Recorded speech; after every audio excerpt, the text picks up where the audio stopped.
Hey, Amazon sellers. I want to share something that can completely change the way you run your business. For the last decade, I've built a world-class Amazon team that's helped me sell over $50 million on the platform and scale multiple seven-figure brands. Now, that same team and process is available to help you build, grow, and scale your Amazon business. This is not a course. It's not a DIY program. It's done for you Amazon growth handled by proven experts.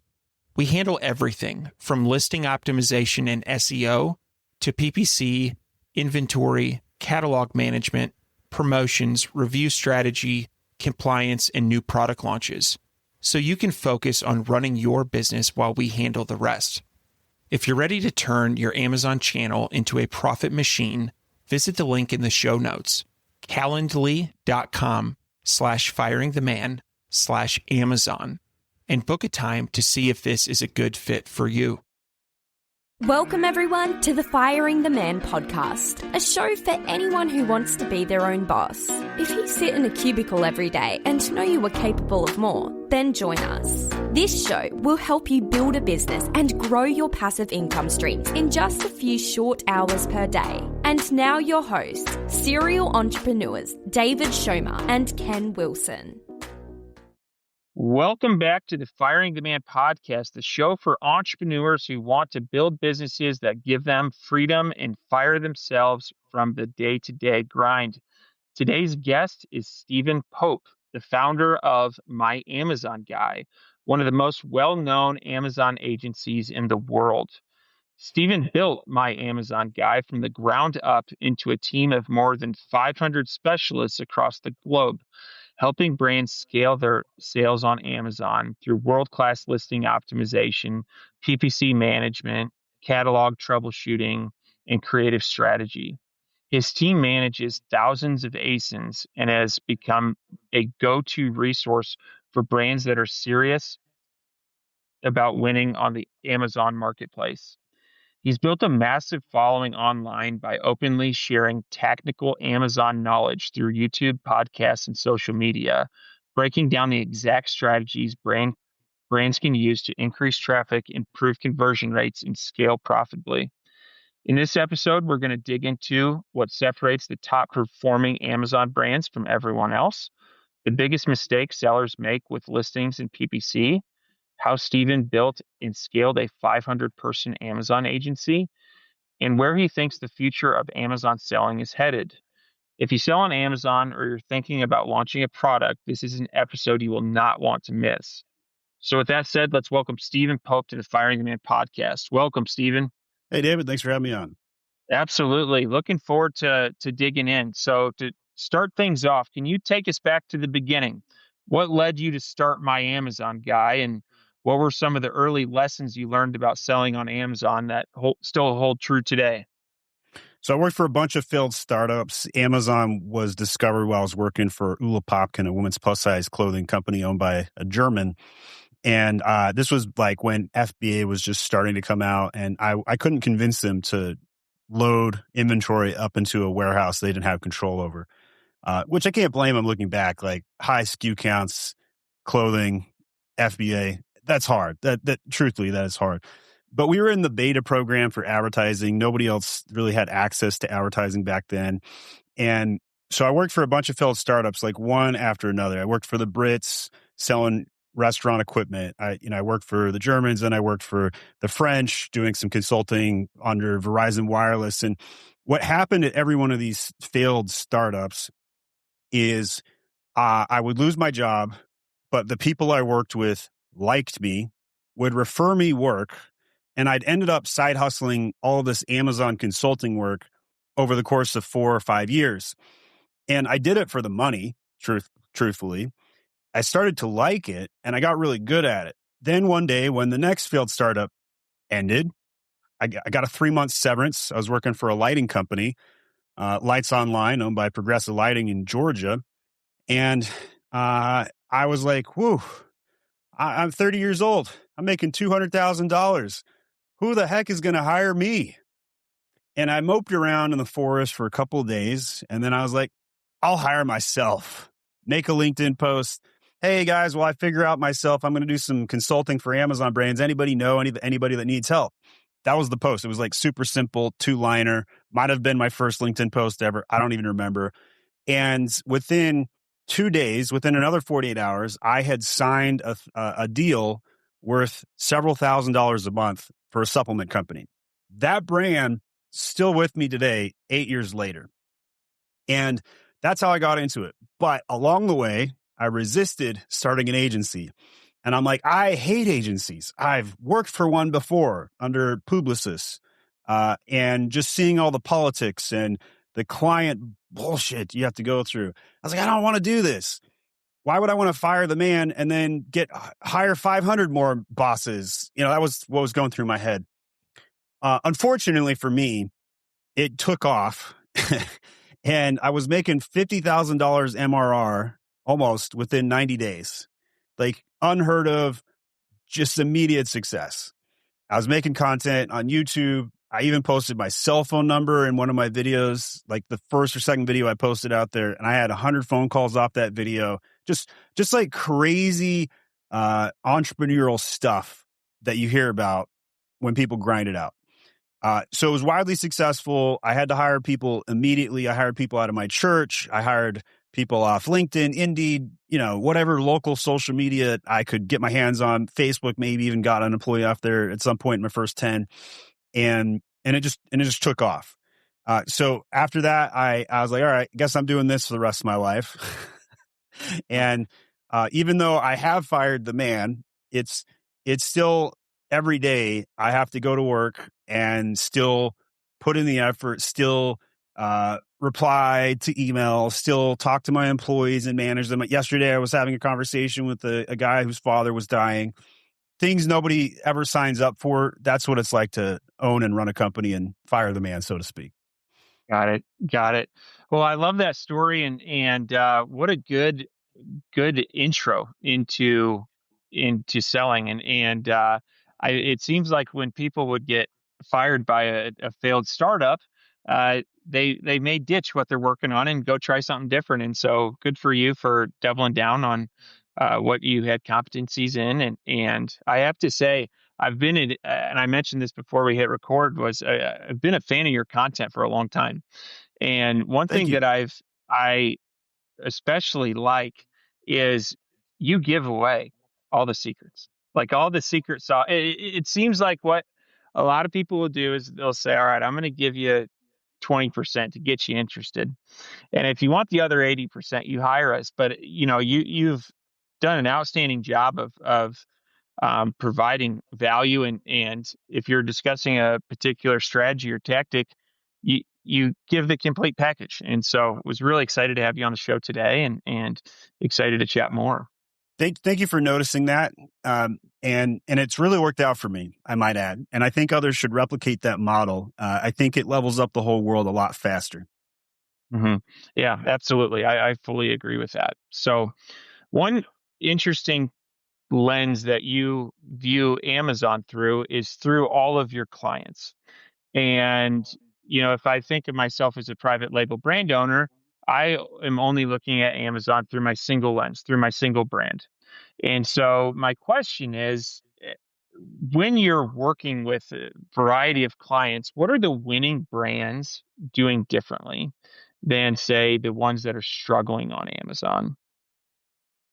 Well, there's a lot of things we could talk about on that question. So I'll have to narrow it down to one or two goodies. But what I would say is the model changes frequently over the years, and there's so many different ways that you could tackle selling stuff on Amazon. The model that has always worked, though, is somebody who's good at product dev or operations or sourcing or logistics or a combination of those things will be successful on Amazon, even if their marketing is weak. But the reason why I like this example is because typically I'm hired to do the marketing piece, and if they have a good product, it just takes off. And if somebody doesn't have a good product and they hire us and we do the marketing, it usually doesn't work. Or if it does, it's temporary. Or if it does, it's not as big, if you will.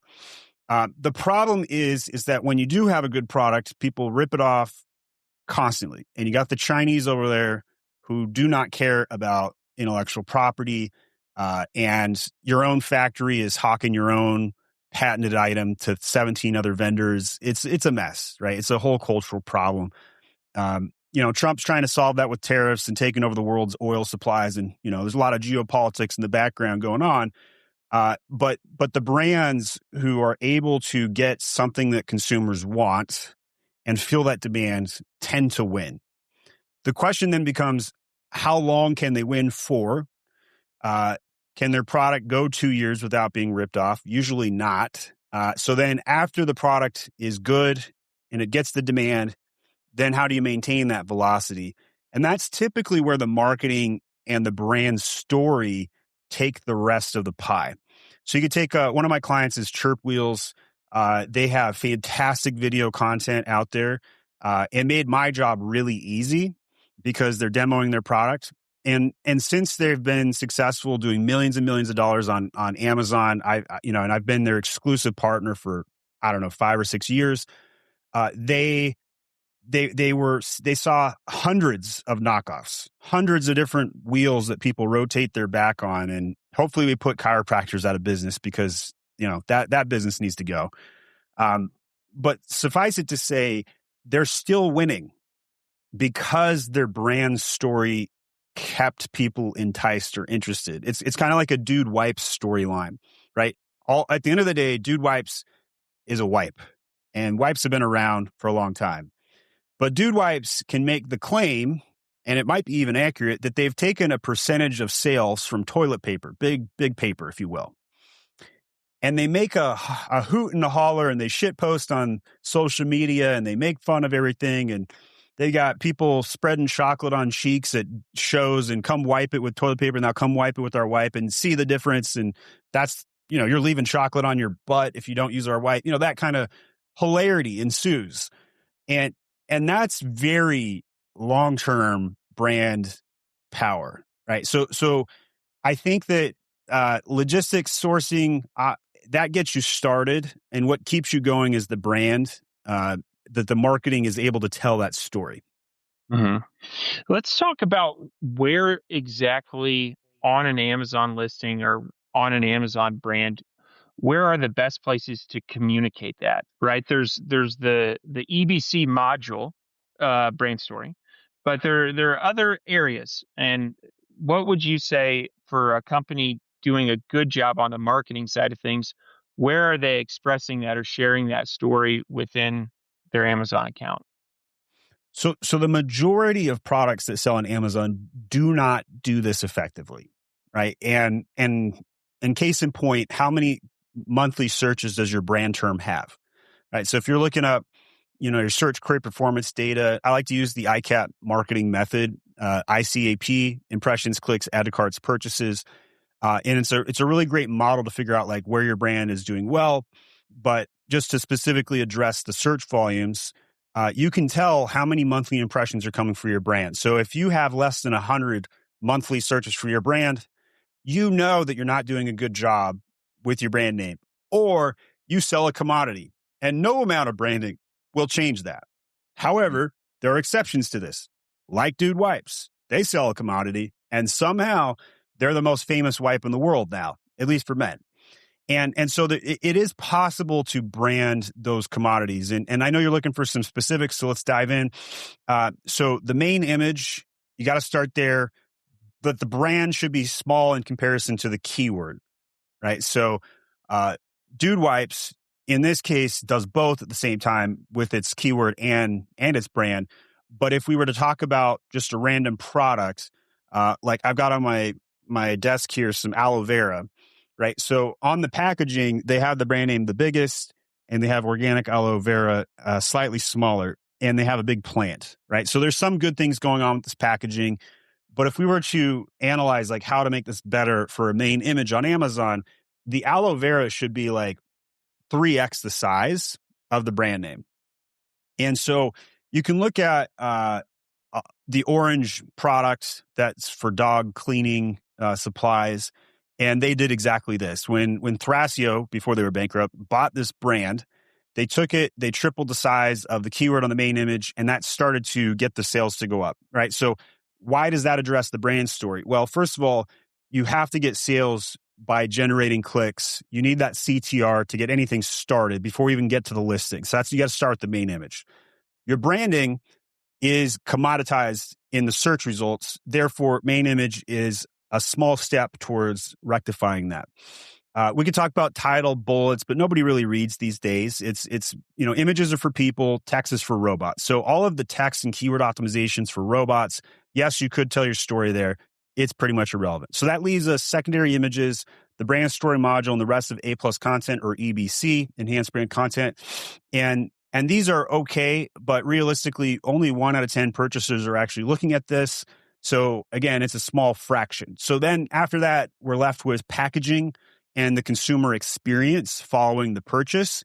And if you are brown boxing it, which I've done many a times, you don't have a brand, you have a commodity, you have a product, right? So when I was selling tumblers and I was brown boxing it, nobody went back to Age of Sage to purchase tumblers. They just went back to Amazon and typed in the next funny meme, and they wanted it on a tumbler. And then if I happen to sell it, they would buy it from me, right? So that's the challenge with Amazon. It's made branding much weaker. And so to get branding to become a household name or to elevate above commodity status, it takes significant effort, packaging, consumer experience, how people will engage with you on content and social media. If they'd be willing to like your page or like a post or comment on one of your social media posts, that is a good sign that you have a brand and not a commodity.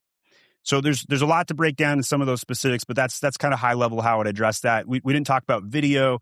Obviously, video is a huge one all by itself. Yeah. Yeah. No, that's really helpful. That's really helpful, and gives a lot of different areas where people can step up their game on that. Now, let's talk conversion rate optimization on Amazon. And I think one thing to start with is, how do we know if we have a conversion rate problem? And so I'm looking for maybe an average, or if you were to jump into a new account when you're looking at conversion rate, what do you expect to see? And once we've identified that, hey, we've got a conversion rate issue, how do we address that?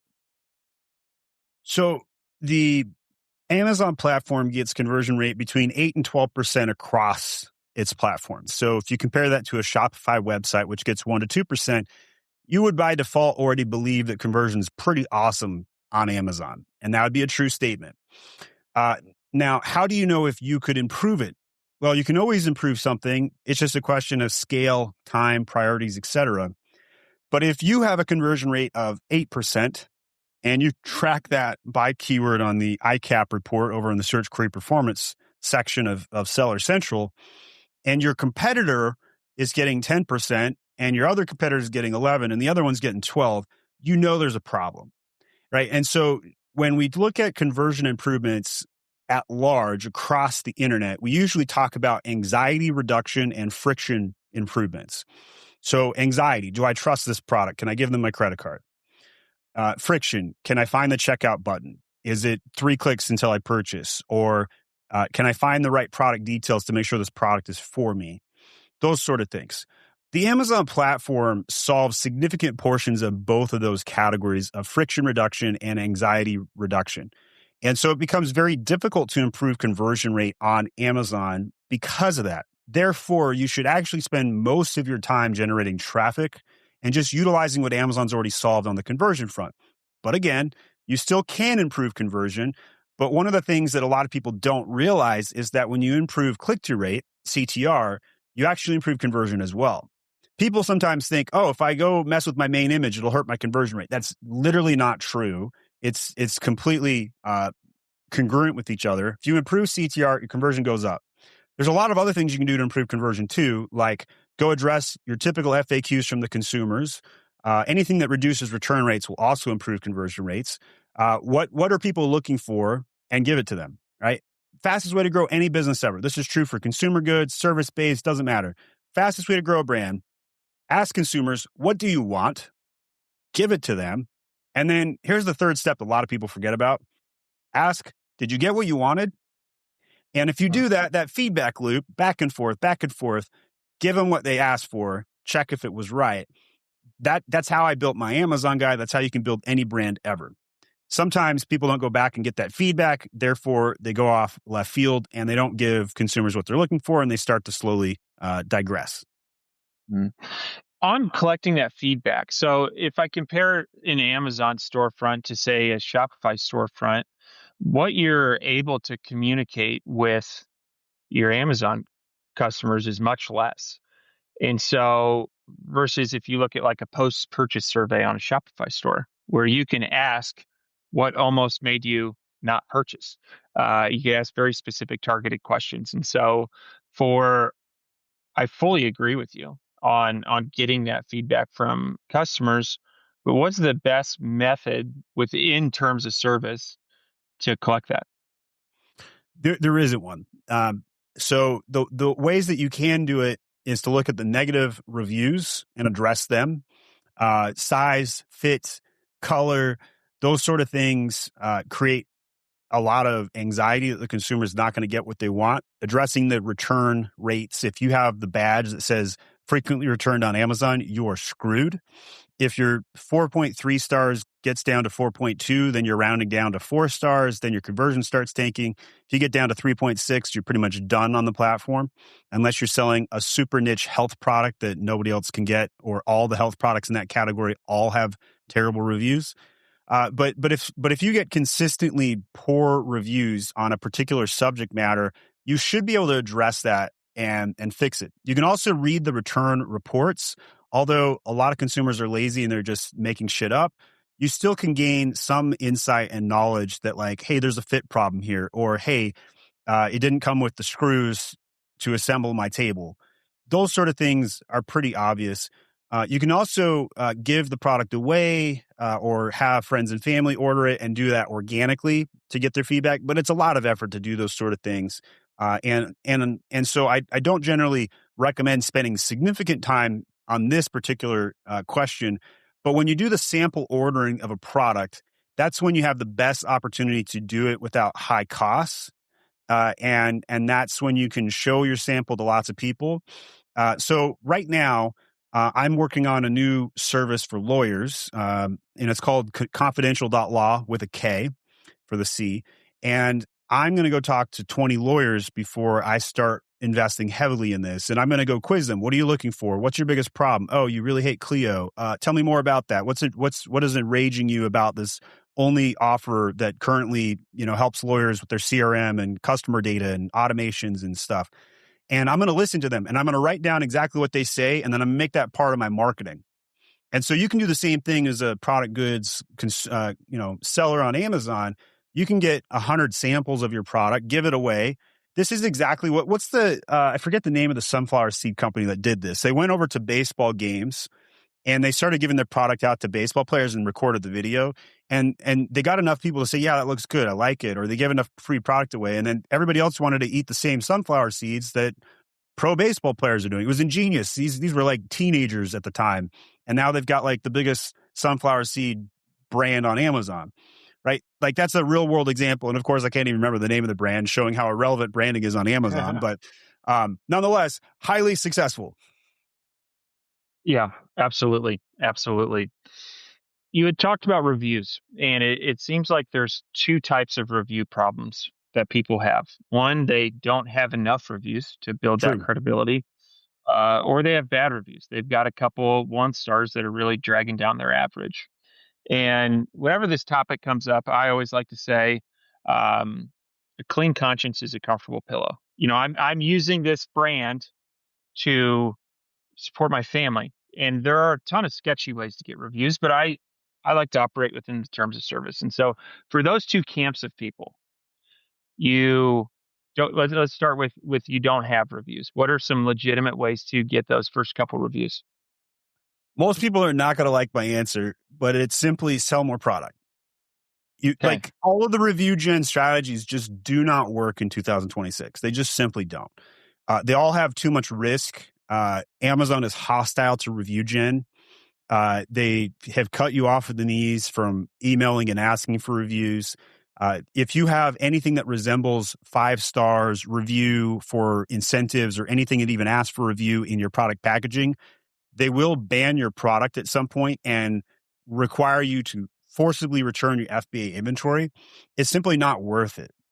Mhm. So I would consider review gen not even a top 20 strategy in 2026 right now. And case in point, can you launch a product with 0 stars on Amazon and sell $50,000 in product? And survey says yes. How do you do it though? Lower price, right? You just have to work around the lack of reviews with other incentives. And Okay. if you have a lower price, people are like, well, this one's $30 and the competitor with 1,000 reviews $40. I might take a $10 risk here. Generally speaking, 50% off, way more sales are going to come in. And then after you do that, you sell more product, the reviews come in organically. You're going to get better reviews because the thing is lower priced anyway. So people are like, yeah, at $25, that's a 5-star product. At 30, it's a 4-star product or whatever. So getting more orders is the true, honest, best way to get more reviews.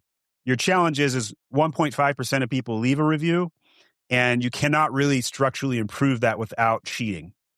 So that's the Okay. challenge. That's helpful. That's helpful. What about to the group of sellers that have a couple 1 stars that are really bringing down their average? Are there legitimate ways to get those removed? Would you stick with the same advice that you just gave on just getting more sales? What are your thoughts there? So definitely get more sales. That's going to solve every problem ever on Amazon. You need sales to get sales on Amazon. You need sales to get reviews. You need sales to bury a 1-star review. All that's going to be true. But fighting, especially since there's a lot of Chinese sellers that hire bombarding fake reviews, I do think it's merited to request removal of bad reviews. Now, our success rate is somewhere between 3 and 6% on review removal. And it could take months of ticketing the same one. But if that is the difference between you being at 4 stars or 4.5, highly worth it. So it just depends on, how much time you have to spend here versus alternative priorities. But this is a VA labor level task. You can outsource this to agencies. There are third-party tools that will charge you by review successfully removed. TNC questionable on some of those, but I do think that it's worthwhile to remove some 1-star reviews. Okay. Okay. No, that's helpful. Now, And I'll add, I do have a free guide on this. If you just type in my Amazon guy negative review removal into Google or any LLM, my full guide shows how to do this, and it goes into great detail. It's definitely worth trying. But again, 3 to 6% success rate. outstanding. That's helpful. That's helpful to know that on the front end, just for what success looks like in this case. So, okay. Now, you've audited countless seller accounts. What are some of the most common mistakes you see brands making that are quietly killing their growth on Amazon? All right, so we'll put this into traffic generation categories because I think that's where most mistakes are made. Because again, Amazon's 8 to 12% conversion rate solves even if your product doesn't have A+ content, it still has an 8% conversion rate.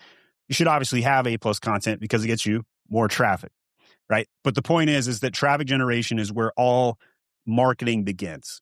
So the CTR on the main image, if you don't have a keyword, if you don't show your packaging, if the product's not large enough, if it's not optimized for mobile, if the colors are wrong, if it's hard to read, if people can't understand what it is in less than a second flat, those are problems you should solve first. Number one, CTR, 100% fastest way to grow sales on Amazon.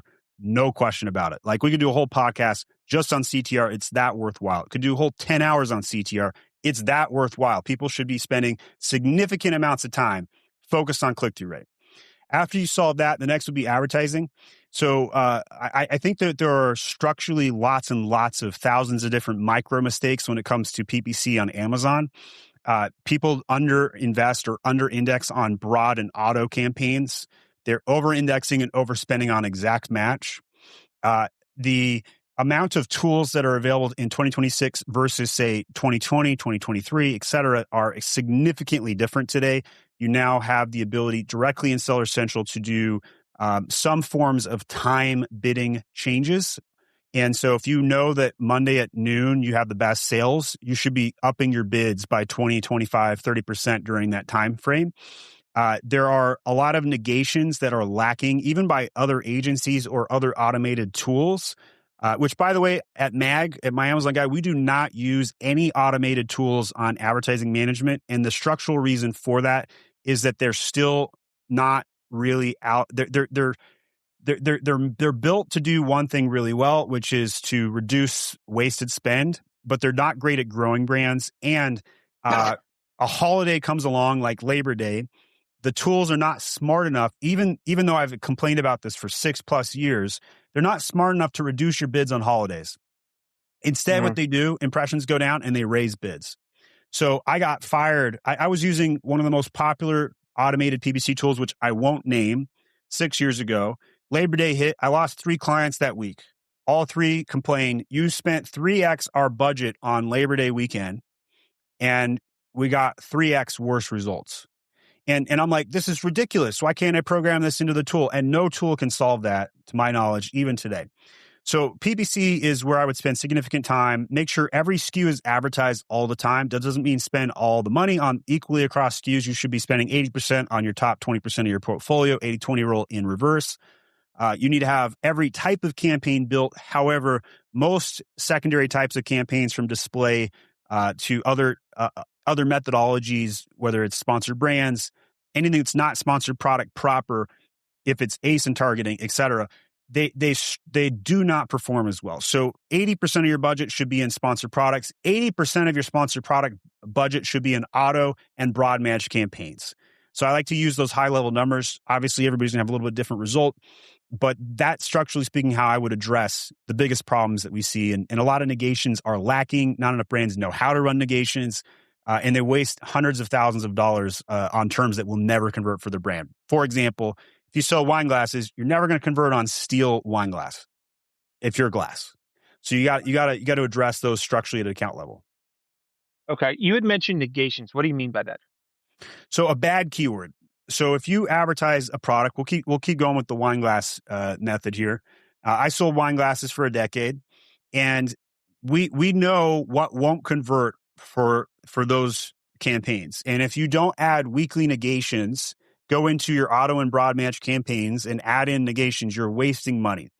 The reason why it's worth doing this instead of spending all of your money on exact match is because everybody else who's lazy is only doing exact match, and you're all bidding up those terms equally. Amazon will give you a discount, sometimes 10, 20% less on your bidding for the same term by doing an auto or broad match campaign. And it's hard. It's like, if somebody doesn't believe that when I tell them, it's really hard to convince them that this happens until I just tell them, scientific method, go test it yourself, right? So you can set up 2 campaigns, one with a broad match term wine glass, one with an exact match term wine glass. The broad match will beat the exact, not initially, but after 2 weeks of optimization, it always wins, because you can downbid all the things that don't work on broad match while still getting the discount on the term wine glass on the broad match campaign. And additionally, you'll get sales on cursory keywords that you weren't paying attention to, that you would never have added in an exact match campaign to begin with, and nobody else is bidding on them because they're all bidding on exact match instead of broad.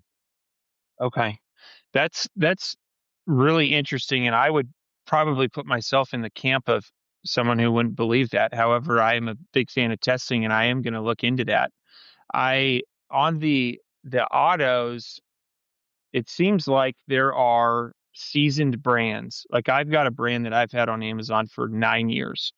I feel like I've got a very good understanding. I've harvested all the keywords. Now, from what you're saying, it would probably be good to continue to let those autos run, get my lower bids.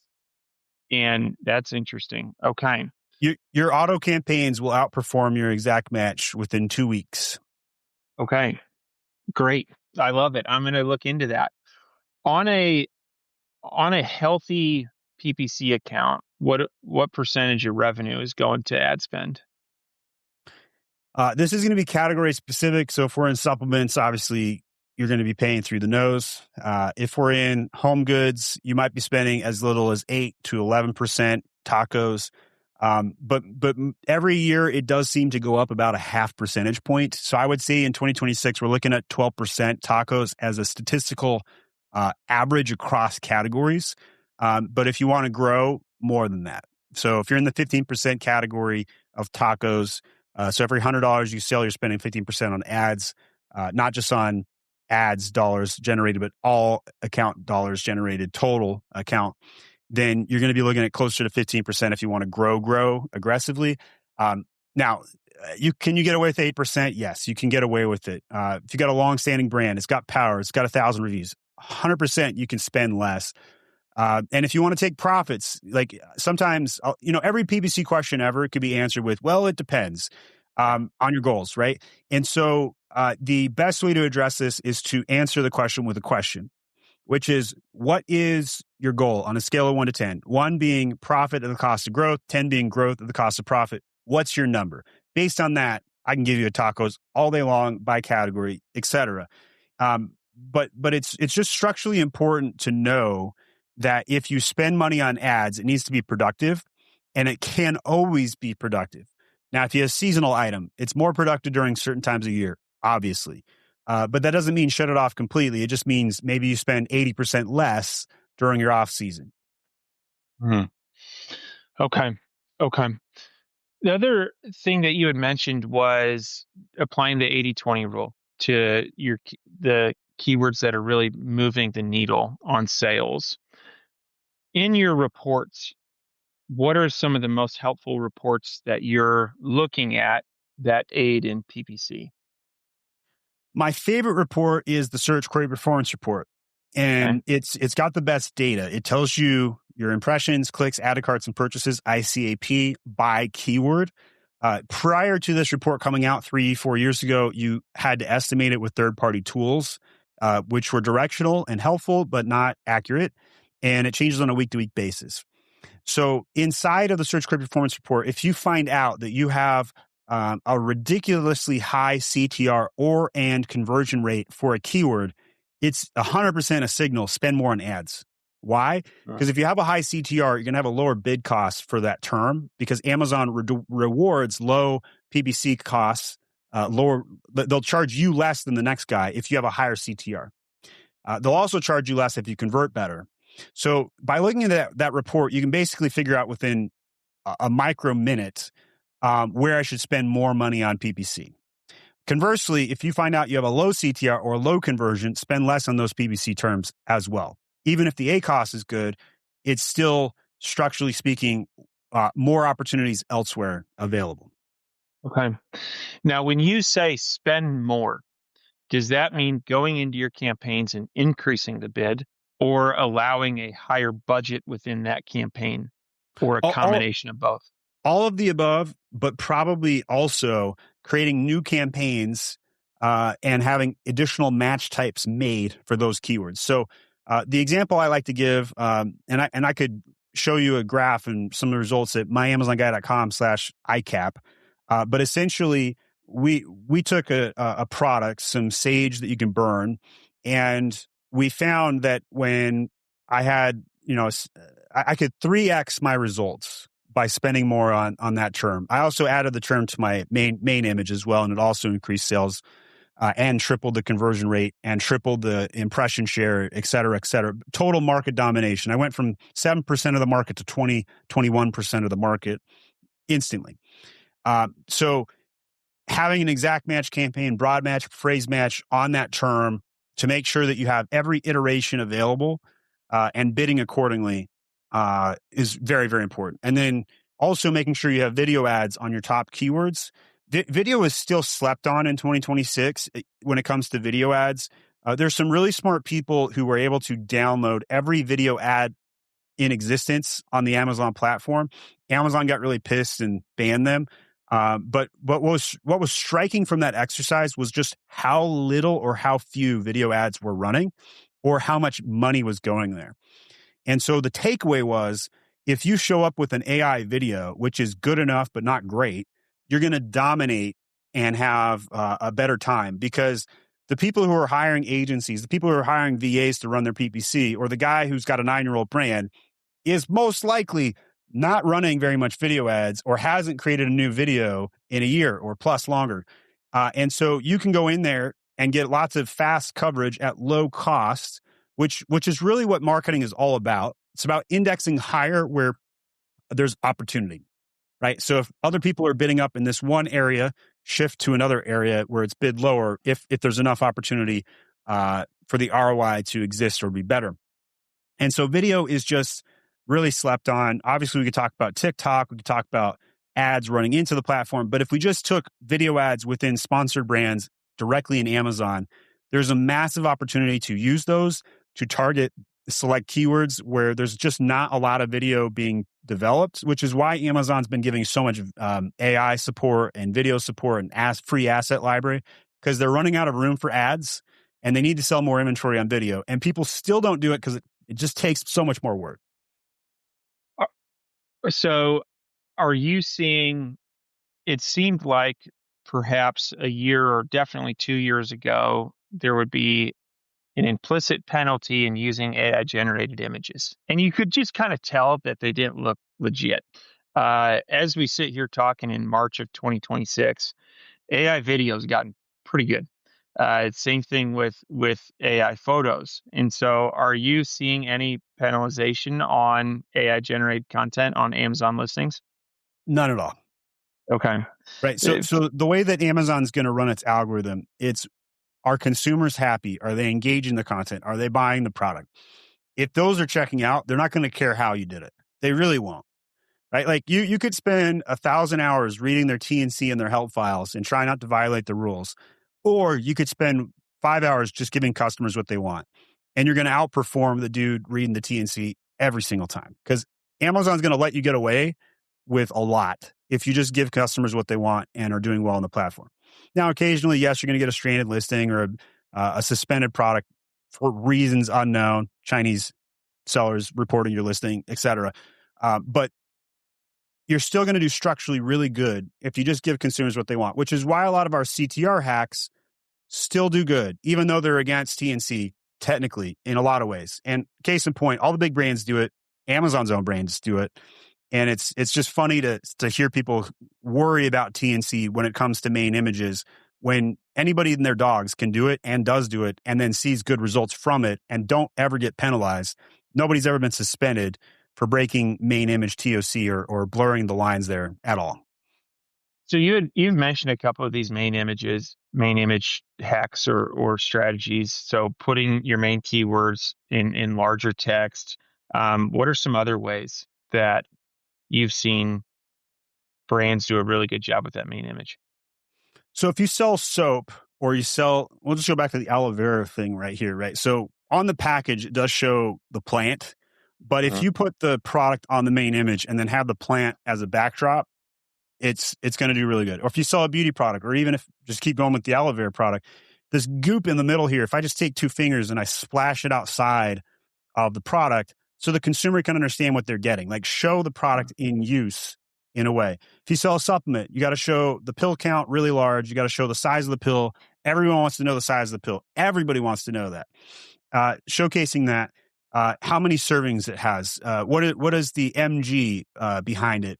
All of these things that consumers want to know, have them more than obvious on the main package. You're not selling this in a grocery store where someone's going to pull it off the shelf and read the ingredient list. You need to have the most obvious thing front and center, right? So if it's cinnamon apple crunch yogurt things, then have that be front and center and giant and big. Not the brand, which everybody keeps making their brand name the largest thing on the packaging. So when you do your main image on Amazon, go ahead and shrink that like literally photo edit it down and increase the keyword to take up that space. When the consumer gets the package, they don't care at all if you mess with the font size of your main image. So there's a lot of things you can do there. Splashes, if it's American made, showing an American flag, and just endless possibilities here. And then there's also design flaws, like don't put red text on blue so it's not readable, and a lot of readability tests as well. Okay. On I had this question pop into my mind when we were talking AI video. Are there any tools that you're using right now to generate AI video? that you like? Yeah, it switches every week. Like Elon Musk came out with Grok's 1.5 video, and it's looking really hot right now. There's a lot of video libraries that are available. It's cheaper to pay for AI versus stock imagery at this point. Um, I've seen a lot of progress from all kinds of platforms. I think Google will probably be the winner in the end in the AI race because they have the most data and they have the most data centers. I'm surprised Amazon is as far behind on AI as they are because they have the most product data. But they do allow you to use their library for video as well. And I think you could make 50 tests of video to see what performs best and run all these multivariant tests to find out. But at the end of the day, the structure that I learned as a TV reporter when I was making video has not changed how an ad should be built as AI has entered the space. So when you're shooting video, whether it's on an iPhone, whether you're using your AI library, doesn't matter. You need to show a close up of the product where it takes up almost 80% of the camera lens at that point in time.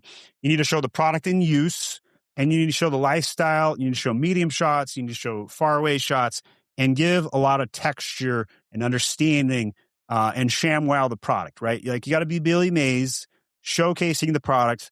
If you sell coffee, you're going to want to be walking in Naples, Italy, and wherever else. And how does the product make you feel, right? You're selling feelings as much as you're selling the products frequently when you're selling product with video. If it's a technical product, video does even better than a keyword because then you can show how the product solves their problem better than you can explain it, which is why ShamWow guy Billy Mays existed, right? Like, and wait, there's more. Let me show you how I can do this. Let me show you how to do this. And within 5 seconds, you're like, that's amazing. I need that. And then you give them your credit card and you're done. So showcasing the product quickly, but I can tell you this without a doubt, in that first 2-second frame, you need to have a close up of the product 100% of the time. Okay. That's really, really helpful. Now, before we get to the fire round, one final question is, tell us a little bit more about My Amazon Guy. Who are your typical clients, and what would be, in what scenarios do people pick up the phone or send a message over to My Amazon Guy to engage with you guys? Yeah, so we help brands at every size. We don't turn any particular size away. But if you're a brand that wants to see better results on Amazon, you might give us a call if you've watched 5 or 10 of my videos on YouTube that I've helped you grow. You've already tested that, yes, A+ content indexes after you saw one of my videos. Yes, you've tested that CTR increases your sales. And so you're like, okay, this guy knows what he's talking about. He's giving me so much value. I'm going to pick up the phone and call Stephen Pope and My Amazon Guy because he can take me to the next level on top of that. And there's just so many things you can do on Amazon. And so it's just a question of what should I prioritize? Well, at MAG, we prioritize growing your traffic, improving your conversion rate, and we do that with PPC, SEO, CTR, design, catalog management, ticketing, all the bullshit you have to do to jump through hoops to sell on the Amazon platform. All right. Sounds good. Well, let's get into the fire round. These are 4 questions that we ask everybody at the end of the show. Are you ready? Let's do it. All right. What's your favorite book? Wizard's First Rule from a fantasy standpoint, but The Road Less Stupid from a business standpoint. Very nice. That is a good one. What are your hobbies? I like nature, working out. I do testosterone replacement therapy. I've got my body in shape. I dropped 50 pounds in the last 2 years. Eat lots of protein, cooking, hiking every day, lifting weights, eating really good these days. Great. Great. What is one thing that you do not miss about working for the man? Having to drive into the office. And I realize a lot of people are remote these days, but showing up and the boss making sure I stay till 5 o'clock, I hated that. Yeah, you and me both. All right. And final question. What do you think sets apart successful e-commerce entrepreneurs from those who give up, fail, or never get started? It's going to come down to vision, probably, because you have to be able to look ahead. So if you're making a brand to give your kid 10 years from now, the likelihood of your success is 10x, like just way, way better. Versus you're just trying to make a quick buck. Amazon is not a great platform for that. All right. Well, very good. Well, Stephen, thank you so much for your time today. And Thanks, David. all of our listeners, I'm going to post links to the show notes to my Amazon guy, to Steven's YouTube channel, Instagram, and a couple other places you can get in touch with him. But Steven, thank you so much, and looking forward to My staying in pleasure. touch. Before you go, we wanted to share a new service that Ken and I have been using called Getita that has made us over $10,000 in Amazon reimbursements. The service requires no monthly subscription, and Getita collects a small percentage of the money they recover for you. It takes less than 5 minutes to set up and works on all Amazon marketplaces. Go to Getita.com, Getida.com, and enter promo code FTM400. That's FTM for Firing the Man 400 to get your first $400 in reimbursements commission free. How much money does Amazon owe you?